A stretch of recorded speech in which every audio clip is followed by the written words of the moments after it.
Assalamualaikum warahmatullahi wabarakatuh. Perkenalkan, sebelumnya saya Resti Tasya Amelia. Saya Teresa Damayanti.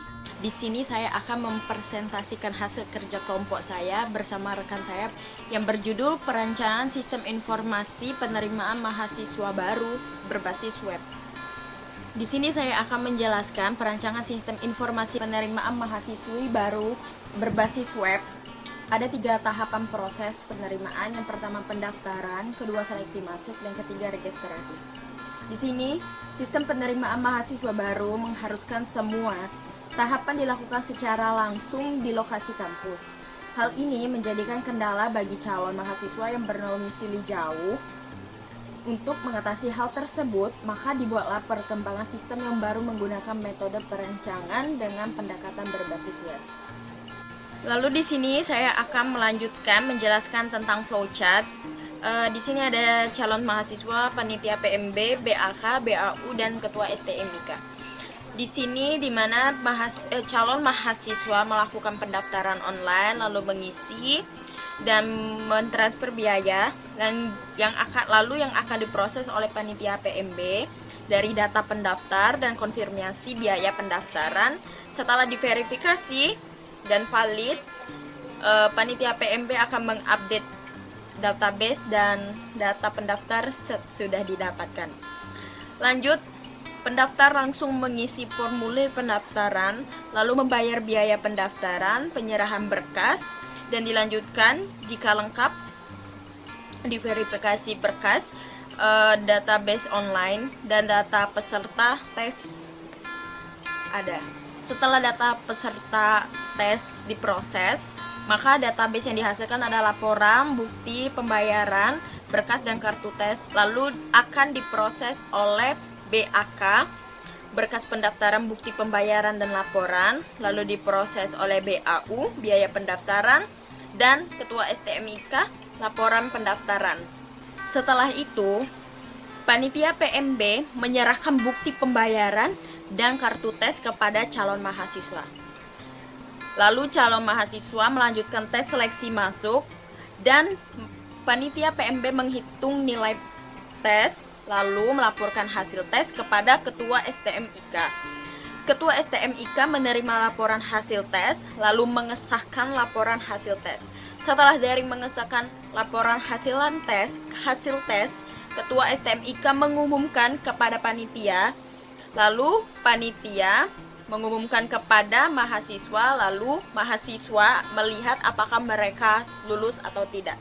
Jika lulus, maka proses registrasi oleh calon mahasiswa dilanjutkan, melakukan pembayaran ke BAU, dan BAU menerima uang registrasi dan menghasilkan kwitansi pembayaran.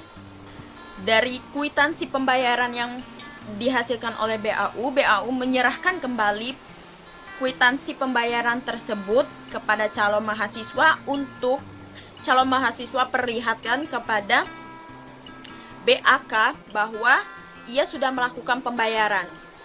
Dan BAK membuat laporan data mahasiswa baru dan mencetak KTM, menyerahkan laporan tersebut kepada panitia PMB, dan panitia PMB memberi data ke mahasiswa baru. Dan pembuatan laporan data mahasiswa baru dan KTM tadi yang dibuat oleh BAK itu menghasilkan KTM dan laporan registrasi. Lalu laporan registrasi dari BAK itu dilanjutkan kepada ketua STMIK bahwa laporan registrasi atau mahasiswa pendaftaran ulang sudah diterima oleh BAK. Dan setelah laporan tersebut diterima oleh ketua STMIK, KTM dihasilkan lalu diterima oleh calon mahasiswa. Lalu di slide berikutnya itu ada use case, di mana calon mahasiswa melakukan pendaftaran, isi formulir, biaya pendaftaran, penyerahan berkas, laporan pendaftaran, lalu menghasilkan kartu peserta, lalu tes seleksi, registrasi ulang, pembayaran registrasi ulang, kwitansi, data mahasiswa, lalu menghasilkan KTM. Lanjut, di sini ada kelas diagram. Kelas diagram terdiri dari 3 tabel, yaitu tabel daftar, tes, dan data mahasiswa. Di kolom tabel daftar itu terdapat nama, tempat tanggal lahir, jenis kelamin, dan data diri calon mahasiswa sebagainya. Lalu di kolom kedua ada tes yang dimana isinya benar, salah, nilai, lalu keterangan. Lanjut di data mahasiswa itu sudah dihasilkan NIM, nama, jurusan, kelas, dan data mahasiswa yang lainnya. Di slide selanjutnya yang akan dijelaskan oleh teman saya bernama Okta Risa Damayanti. Oke, slide selanjutnya akan dijelaskan oleh saya. Di sini ada form pendaftaran mahasiswa baru yang terdiri dari nama, tempat atau tanggal lahir, jenis kelamin, perempuan atau laki-laki, agama, alamat, nomor HP atau email, status, pendidikan terakhir, nama ayah, pekerjaan ayah, gaji ayah, nama ibu, pekerjaan ibu, gaji ayah, simpan, hapus, dan keluar. Kemudian pengujian black box and white box. Pengujian black box, kasus dan hasil uji data benar. Data yang dimasukkan, pertama tombol simpan. Diharapkan input data calon mahasiswa. Pengamatannya data tidak ada yang salah, kesimpulannya diterima. Yang kedua, data yang dimasukkan, tombol keluar.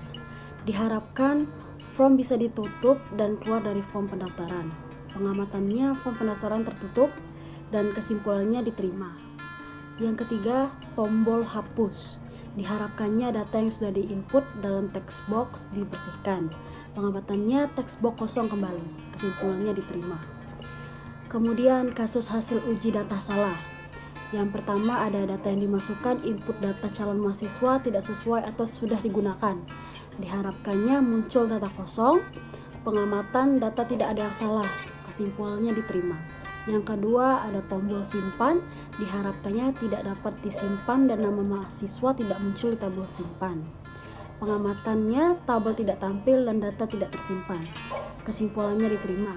Dan yang terakhir dari black box, tombol hapus, yang diharapkan data yang sudah diinput dalam text box dibersihkan. Pengamatannya text box masih terdapat data yang akan diinput dan tidak kosong kembali, dan kesimpulannya diterima. Dan kemudian ada pengujian white box. Untuk tombol simpan dikoding seperti di layar tersebut. Untuk jenis kelamin dan pendidikan terakhir memakai option group, selain itu memakai teks. Kemudian tombol hapus memakai coding with this form. Dari teks 1-12 memakai value dan tanda petik 2. Untuk keluar coding this form playlist. Sekian presentasi dari kami. Assalamualaikum warahmatullahi wabarakatuh.